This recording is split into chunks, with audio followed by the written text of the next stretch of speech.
Bonjour à tous et bienvenue sur Étoile Guidance. On se retrouve aujourd'hui pour le message adressé au signe de la Vierge, en signe solaire, ascendant, lune ou Vénus. Et comme d'habitude, conservez uniquement ce qui vibre avec vous. Allons-y, c'est parti pour nos amis vierges. Oh, eh bien, on commence tout de suite avec le 9 de denier. Ok, il y a de l'autonomie là qui se développe, de l'indépendance qui arrive. Le 9 de denier, c'est aussi une forme de succès, notamment rattaché à la sphère concrète, matérielle, professionnelle, financière aussi. Mais avec la notion d'indépendance, ça pourrait aussi être rattaché à ses propres valeurs, ça pourrait être rattaché à son indépendance émotionnelle, au désir de s'expanser davantage et pas forcément de manière collective. Hmm.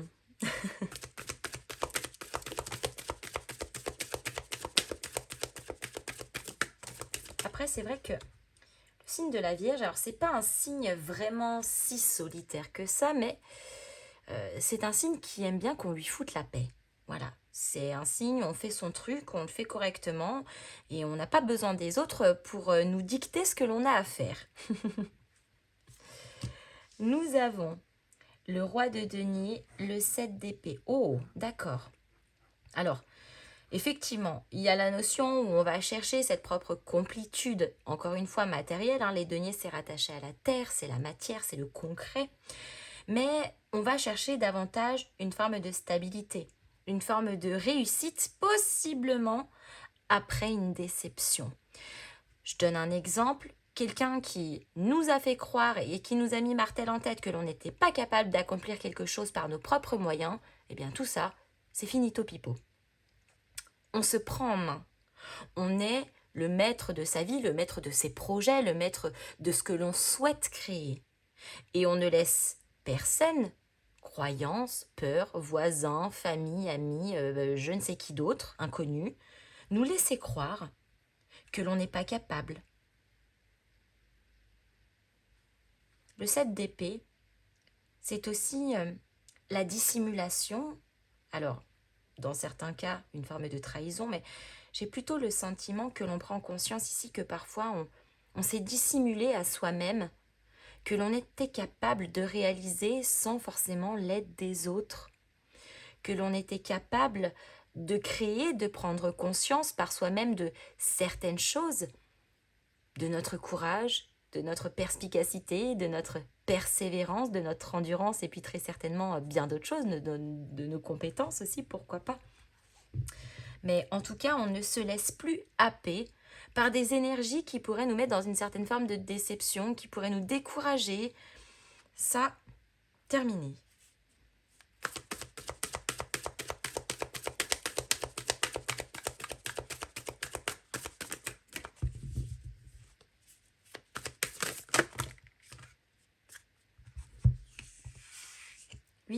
Oh, 8 de denier. Bon, bah laissez-moi vous dire, les amis, que le fruit des efforts que vous avez faits jusqu'à maintenant va payer. Votre travail n'était pas vain. Travail de construction, travail d'amélioration, travail pour retrouver une stabilité, un apaisement ou élever davantage une idée, un rêve ou peut-être même un projet. Le 8 de denier, on est dans le perfectionnement. On rentre dans les détails, on va chercher toutes les petites choses, on va lire tous les petits astérix, mais on a cette notion où on va au fond des choses, on va jusqu'au bout. On a la reine de coupe, waouh. Peut-être que à un moment donné, on a aussi mis son intuition, ses ressentis de côté, et aujourd'hui finalement, c'est ce qui vous guide de nouveau. Quelque part, de vous faire confiance, de faire preuve d'empathie avec vous-même aussi, de ne pas être trop dur et d'être dans l'accueil de nouveaux événements, de nouvelles opportunités, de nouvelles chances, de nouvelles perspectives. Hey, avec le 9 de denier, on a le 5 de bâton. Je pense que précédemment, on avait le sentiment de se battre en vain, de se battre pour notre propre accomplissement, pour notre propre intégration, pour notre propre indépendance et c'était devenu un petit peu délicat, un petit peu compliqué et on se rend compte aujourd'hui que malgré un certain désordre que ça a pu causer précédemment, qu'en réalité, on est parfaitement à l'endroit où on doit être. Mais, et je dis bien mais, qu'on entre guillemets, qu'on ne se bat pas forcément de la bonne façon. C'est-à-dire qu'on est là, posé au milieu de la bataille, on se dit « Ok, c'est super, je suis là », mais en réalité, vous faites que acte de présence. Donc à un moment donné, avec ce 5 de bâton, on sort nous aussi les armes. Et on sort pas pour perdre la bataille, on les sort pour aller vaincre la guerre.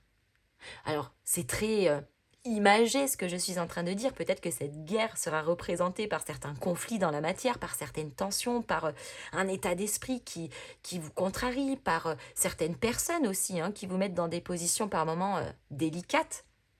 Donc là, on reprend possession de son plein pouvoir, de son plein potentiel, de ce que l'on possède, de ses propres richesses intérieures. Et on les exploite.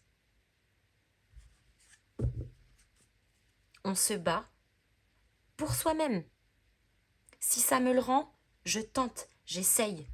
Si ça ne me le rend pas, vous savez les amis, parfois, c'est plus courageux que d'abandonner et de sauver sa peau que de rester dans une bataille qui est déjà vouée à l'échec. Et là, c'est un petit peu la compréhension qu'on en tire ici. On préfère avancer, seul s'il le faut, mais avec espoir, avec confiance et avec valeur. Parce que la Vierge, laissez-moi vous dire les amis que dans l'archétype zodiacal, les valeurs pour le signe de la Vierge, toutes les personnes qui sont du signe de la Vierge, et beaucoup d'ailleurs sur la partie de l'ascendant et aussi de Vénus, entre autres, sont très portées sur la notion de l'engagement. C'est quelque chose qui est extrêmement, si ce n'est pas la chose la plus importante pour ces signes-là, la notion des valeurs. Ce que l'on nous a transmis, ce que l'on nous a inculqué et ce que l'on souhaite aussi à notre tour un jour transmettre.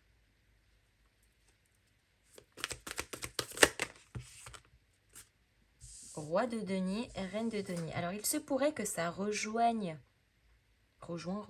bon vous m'avez compris, une certaine forme de lien ou peut-être que ça...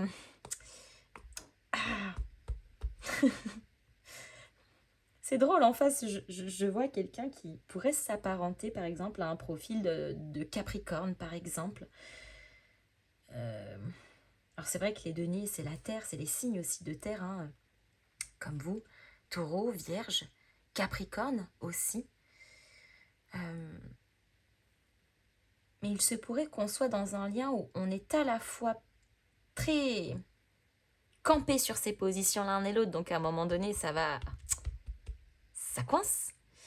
Et pourtant, si c'est en lien avec quelqu'un, c'est pourtant un quelqu'un en question qui fondamentalement partage les mêmes valeurs que vous. Et c'est ça qui est assez paradoxal parce que on partage les mêmes valeurs. Donc pourquoi est-ce que ça coince? Eh bien simplement parce que on n'est pas sur la même longueur d'onde quant à nos projections.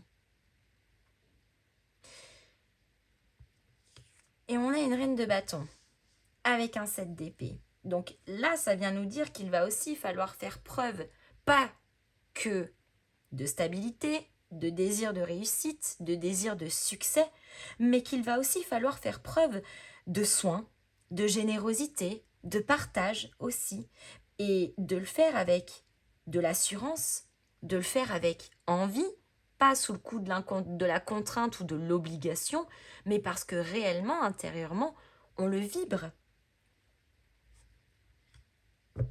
Et effectivement, on sort d'une situation qui était décevante, pour laquelle on se sentait, peut-être un petit peu trahi, dissimulé par rapport à une énergie.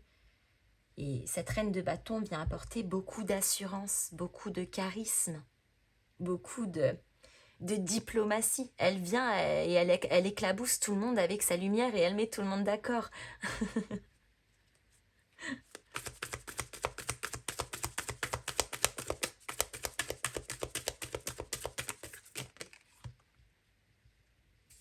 Avec le 8 de denier, on a le 3 de coupe. Bon, et bah clairement, on est en train de se sortir, parce que l'on a fait des efforts, de se sortir d'une énergie où possiblement il y avait une énergie tierce. Je ne parle pas de triangulaire les amis, je ne parle pas de trio amoureux ici, je parle simplement d'une énergie qui est là et qui normalement n'a rien à faire ici.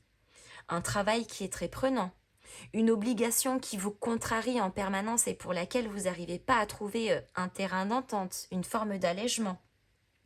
Pour d'autres, avec la notion du 3 de coupe, ça pourrait être rattaché au côté fraternel aussi, donc les frères et les sœurs, ou en tout cas ceux que l'on estime tels qu'eux, et se retrouver au cours de certaines célébrations. Ça pourrait être aussi une forme de soutien si c'est fraternel, si c'est en tout cas de cette notion-là, ça pourrait être les joies aussi que l'on partage après une forme de succès, une forme de réalisation. Donc ça pourrait avoir ces deux connotations avec le 3 de coupe et à la fois de prendre conscience, de travailler sur, entre guillemets, le fait d'éradiquer cette énergie qui, pardonnez-moi l'expression, n'a clairement rien à foutre ici, et qui visiblement, on avait continué de nourrir peut-être même de manière inconsciente, et là, on se dit, mais en fait, ça c'est stop, c'est niet, c'est finito pipo, c'est basta.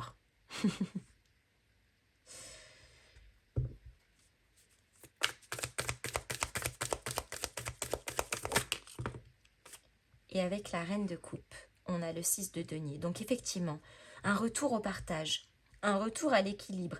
Les échanges entre vous, l'univers, les autres, les situations sont sains. L'univers ici, visiblement, fait preuve aussi d'une certaine forme de soutien, peut-être parce qu'on est en train de vous faire réaliser certaines choses et qu'on est en train de vous dire, allez, maintenant c'est le moment, c'est pas demain, c'est pas après-demain, c'est maintenant.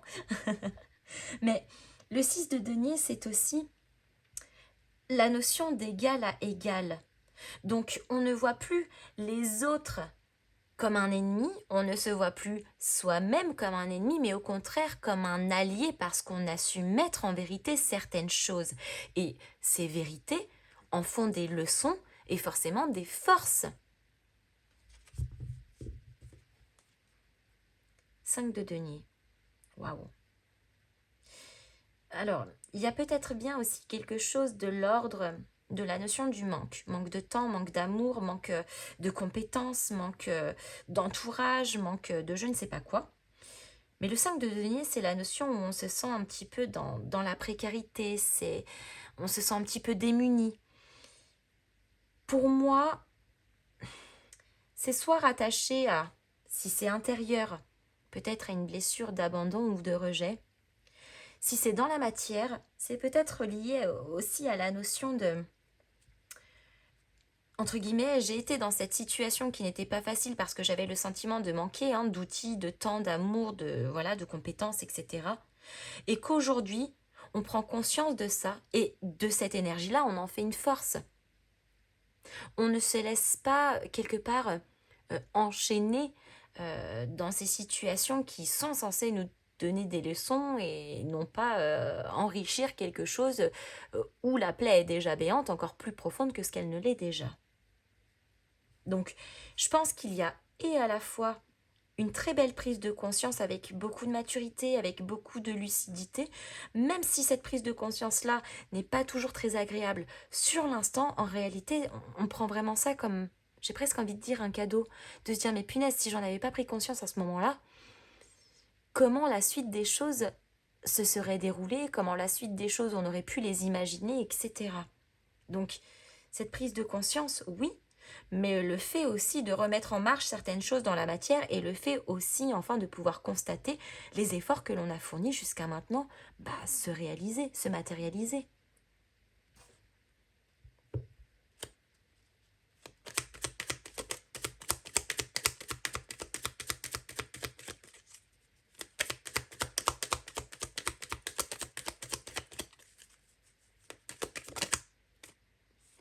On a la maison, donc ça rejoint peut-être le cadre effectivement du foyer, votre casa, mais ça pourrait être aussi votre maison intérieure.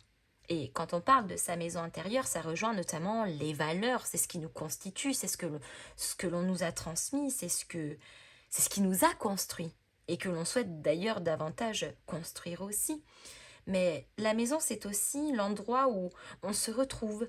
C'est l'endroit où on peut se réfugier. C'est l'endroit où on se sent en sécurité. Donc ça pourrait être ça aussi, de se rattacher à ces valeurs profondes où aujourd'hui on pourrait se retrouver dans une situation pas très agréable ou très instable et de se dire je me raccroche à ce qui est important, à ce qui me rassure finalement.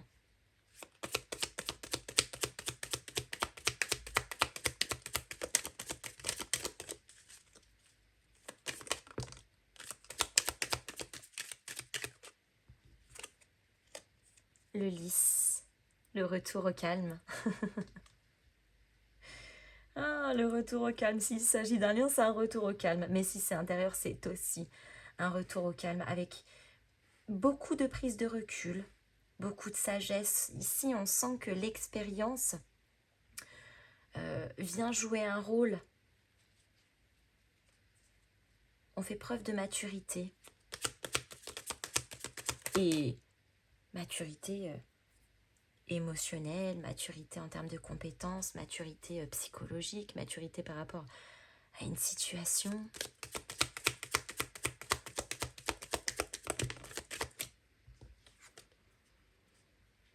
Le bateau, waouh.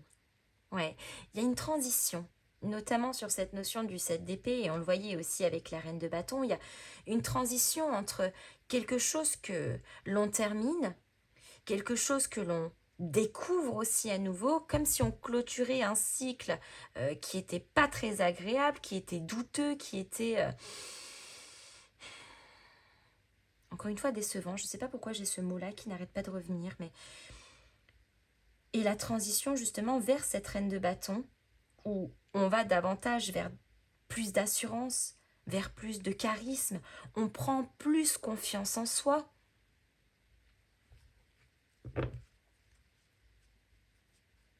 Prise de recul aussi forcément avec le bateau.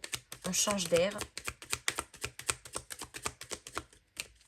Grande bouffée d'oxygène qui nous permet de nous remettre les idées en place.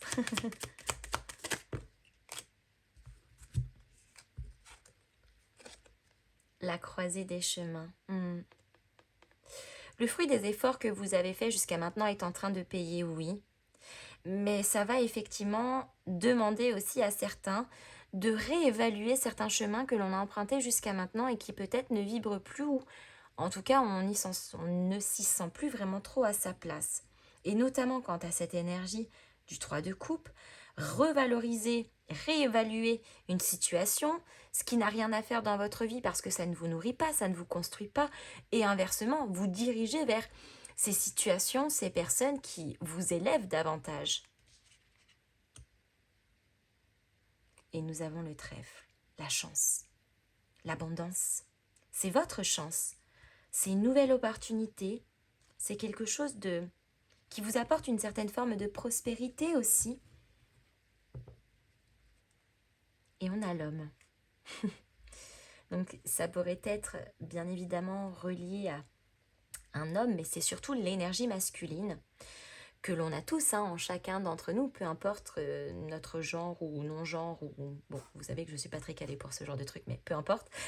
Nous avons tous en chaque être humain une part masculine, une part féminine. Le côté féminin qui est rattaché à toute la partie intuitive, créative, c'est l'idéologie. Le côté féminin, c'est l'intuition, c'est la sensibilité, c'est le cœur. Et le côté masculin, c'est le côté plutôt analytique. C'est le côté réflexion, c'est le pragmatisme, c'est le côté cartésien. On pose les choses, on organise, on planifie. Donc avec cette énergie de l'homme, on est aussi en train de vous demander de faire preuve, bien que, on le voyait tout à l'heure avec la notion de la reine de coupe, où il y a un besoin aussi de reconnecter à son soi profond, mais son soi profond sans en oublier toutefois la réalité. Parce qu'encore une fois, ressentir c'est super, le côté spirituel c'est perfect, mais à un moment donné, vivre c'est concret. Donc on ne peut pas lésigner notre quotidien, se lever tous les matins, aller bosser, manger nos besoins primaires, s'occuper des enfants, aller chercher son pain à la boulangerie, etc.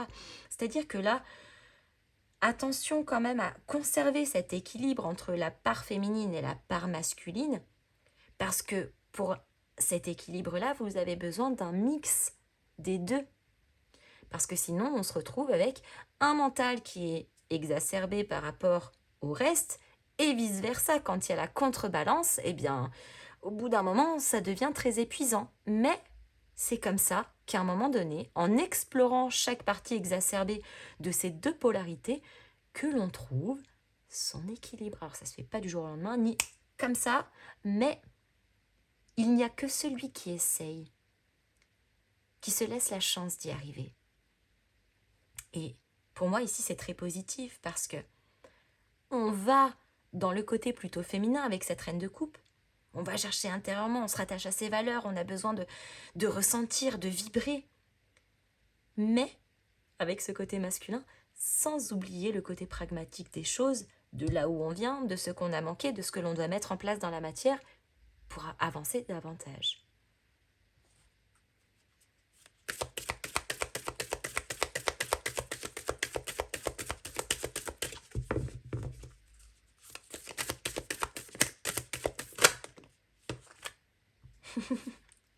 Oh, il est temps de briller. Je crois que tout est dit. Voilà, il est temps de briller, il est temps de vous expanser, il est temps de vous faire confiance. Il est temps d'avoir foi en vous, en ce dont vous êtes capable. Mm.